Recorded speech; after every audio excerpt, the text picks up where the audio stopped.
জিওর সরকারি আপডেট কি? 15 তারিখে জিও হলো না। এই মাসের মধ্যেই বেতন বৃদ্ধির ঘোষণা হতে চলেছে। সম্ভাবনা কতটুকু?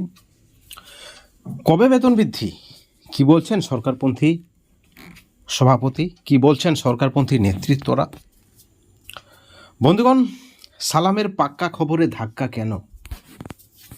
অফিসিয়াল আপডেট কি? বিকাশ ভবন থেকে কি আপডেট রয়েছে? আজকে অত্যন্ত বড় প্রতিবেদন রাজ্যের সমস্ত এসএসএম কর্মীদের জন্য, পার্শ্ব শিক্ষকদের জন্য, এসএসকেএমএসকেদের জন্য, শিক্ষা বন্ধুদের জন্য, সকলের জন্য আপনাদেরকে অনুরোধ, যদি সময় থাকে অবশ্যই ভিডিওটি আপনারা কন্টিনিউ করবেন। আপনারা সকলে জানেন যে ডক্টর আব্দুল সালাম, যিনি পেশায় পার্শ্ব শিক্ষক নন, বহিরাগত নেতৃত্ব হিসাবে যাকে কটাক্ষ করা হচ্ছে শাসকপন্থী সরকারপন্থী সংগঠনের পক্ষ থেকে, তিনি যে আপডেট দিয়েছিলেন যে চলতি মাসের 15 তারিখের মধ্যেই জিও ঘোষণা হতে চলেছে, পার্শ্ব শিক্ষকরা আনন্দে নাচুন, গান করুন।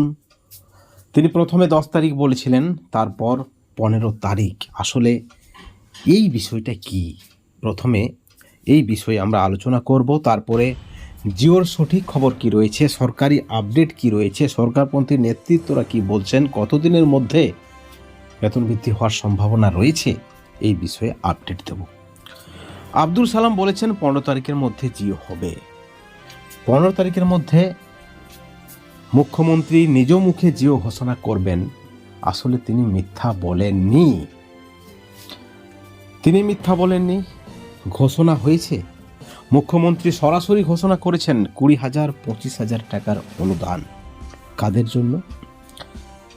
যারা দুর্নীতির দায়ে সুপ্রিম কোর্টের রায়ে চাকরি হারিয়েছেন। 2016 সালের পুরো প্যানেলে যাদের চাকরি গেছে, যাদের নিয়োগে প্রচুর পরিমাণে বেনিয়ম হয়েছে, দুর্নীতি হয়েছে, আমরা বলছি না, বলছেন সুপ্রিম কোর্টের বিচারপতিরা, গ্রুপ সি এবং গ্রুপ ডি কর্মীদের জন্য, তাদের জন্য মুখ্যমন্ত্রী অনুদান ঘোষণা করেছেন 20,000 25,000 টাকা। দুর্ভাগ্যবশত বহিরাগত নেতৃত্ব হিসেবে যাকে কটাক্ষ করা হচ্ছে, কটাক্ষ করছেন সরকারপন্থীরা, আব্দুল সালাম, তার কাছে খবর ছিল 15 তারিখের মধ্যেই বেতন বা ভাতা বৃদ্ধি বা অনুদান ঘোষণা করতে চলেছে মুখ্যমন্ত্রী। তার কাছে খবর ছিল, তার কাছে খবর রয়েছে।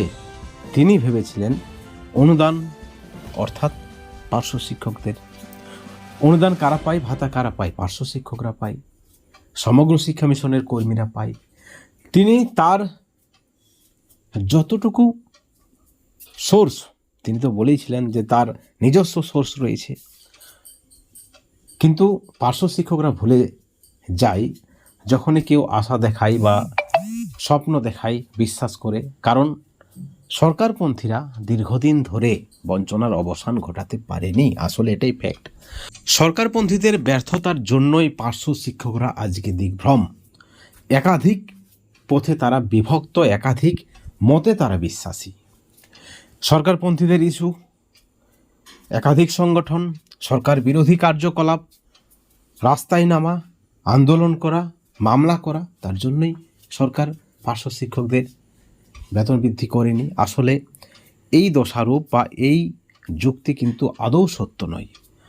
মোদ্দা কথা, সরকারপন্থীরা ব্যর্থ, তারা দাবি আদায় করতে পারেনি। তাদের দাবিটা অর্থাৎ পার্শ্ব শিক্ষকদের দাবিটা সমগ্র শিক্ষা মিশনের কর্মীদের দাবিটা তারা সরকারের কাছে ঠিকভাবে রাখতে পারেনি। যারা দুর্নীতির দায়ে চাকরি হারাচ্ছেন, মুখ্যমন্ত্রী তাদের জন্য অনুদান ঘোষণা করছেন, কম নয়, 20,000 25,000 টাকা। এবং এইভাবেই বহিরাগত নেতৃত্বের আবির্ভাব হয়েছে। আপনারা দেখেছেন, মহিদুল ইসলাম থেকে শুরু করে আব্দুল সালাম, সকলে একের পর এক এন্ট্রি মেরেছেন। সকলের উদ্দেশ্য কি? শুধু কি পার্শ্ব শিক্ষকদের বঞ্চনার অবসান ঘটানো? না, উদ্দেশ্য কিছু রয়েছে।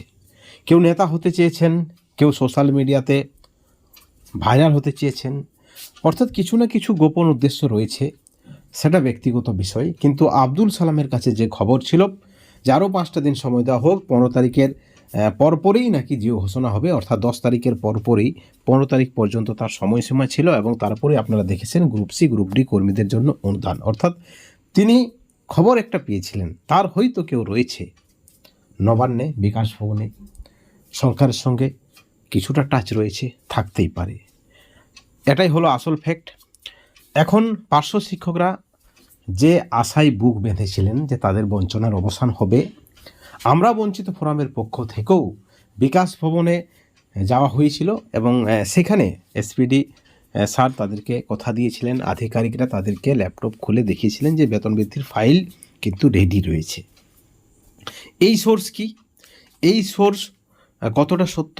এই সোর্স 100% সত্য। ফাইলে রয়েছে একটা চূড়ান্ত আলোচনা, সিদ্ধান্ত বা পরিস্থিতি, পরিবেশ যাই বলুন না কেন, কিন্তু রয়েছে পার্শ্ব শিক্ষক সহ সমগ্র শিক্ষা মিশনের কর্মীদের বেতন বা ভাতা বৃদ্ধির 2026-এর বিধানসভা নির্বাচনের আগে পর্যন্ত। এখন প্রশ্ন উঠছে, তাহলে জিও কবে ঘোষণা হবে? এই মুহূর্তে জিও ঘোষণার কোনো সম্ভাবনা নেই। আমরা বারবার বলে আসছি 2026-এর বিধানসভা নির্বাচনের আগে যা হবার হবে। বন্ধুগণ, সরকারপন্থী নেতৃত্বরা কি বলছেন? পরিষ্কারভাবে সরকারপন্থী সংগঠনের তথা সমগ্র শিক্ষা মিশনের যৌথ কমিটির সভাপতি মাননীয় রমিউল ইসলাম বলছেন, আপনারা ভালো করেই জানেন, তারা পরিষ্কারভাবে তাদের যারা অনুগামী রয়েছেন, অর্থাৎ রমিউল ইসলামের অনুগামী যারা রয়েছেন বা সরকারি সংগঠনে যারা আরও নেতৃত্ব রয়েছেন, তারা পরিষ্কারভাবে দাবি করেছেন যে সরকারপন্থী নেতৃত্ব ছাড়া তাদের কিন্তু কোনোভাবেই বেতন বৃদ্ধি হবে না। এবং এই কথাই কতটা জোর রয়েছে, এই কথার কতটা সত্যতা রয়েছে? অবশ্যই 100% সত্যতা রয়েছে। যারা বিরোধিতা করছেন করুন, কোন যুক্তিতে করছেন আপনাদের বিষয়, কিন্তু এটাও আসল ফ্যাক্ট, সরকারপন্থী সভাপতি ছাড়া বেতন বৃদ্ধি হবে না। তাহলে সরকারপন্থীরা কি বলছেন, কবে বেতন বৃদ্ধি হবে? তারা কিন্তু কিছুই বলেনি। এই মুহূর্তে কোনো খবর নেই। রমিউল ইসলামের বক্তব্য যে যতদিন না পর্যন্ত তিনি 100% কনফার্ম হচ্ছেন, ততদিন না পর্যন্ত তিনি কিছুই বলবেন না। তবে তিনি বার্তা দিয়েছেন কিছুদিন আগে যে একটা পজিটিভ পরিস্থিতি রয়েছে, পরিবেশ রয়েছে, তারা সরকারকে বোঝাতে সক্ষম হয়েছেন, তাদেরকে আরও কিছুটা দিন সময় দেওয়া হোক। অবশ্যই এই সরকার পার্শ্ব শিক্ষকদের বঞ্চনার অবসান ঘটাবে। শুধু পার্শ্ব শিক্ষক নয়, রাজ্যের সমস্ত বঞ্চিত এসএসএম কর্মীদের বঞ্চনার অবসান ঘটাবে। এবং অবশ্যই সময়টা 2000 বিধানসভা নির্বাচনের সময় পর্যন্তই হয়তো তিনি চেয়েছেন। বন্ধুগণ, সব মিলিয়ে যে খবর, সালামের পাক্কা খবরে ধাক্কা, এই মুহূর্তে জিও ঘোষণা হবে না। তবে একটা সিচুয়েশন রয়েছে, সদর্থক চিন্তাভাবনা সরকারের রয়েছে, একটা পজিটিভ পরিবেশ রয়েছে, পরিস্থিতি রয়েছে। অবশ্যই সমস্ত বঞ্চিত শিক্ষক শিক্ষাকর্মীদেরই কিন্তু বেতন বৃদ্ধির একটা ভাবনা চিন্তা রয়েছে রাজ্য সরকারের। এই ভিডিওর পরিপ্রেক্ষিতে আপনাদের মতামত কি, আপনাদের প্রতিক্রিয়া কি? অবশ্যই আপনাদের মতামত, আপনাদের প্রতিক্রিয়া আমাদের চ্যানেলের কমেন্ট সেকশনে কমেন্ট করে জানাবেন। সকলে ভালো থাকবেন, সুস্থ থাকবেন।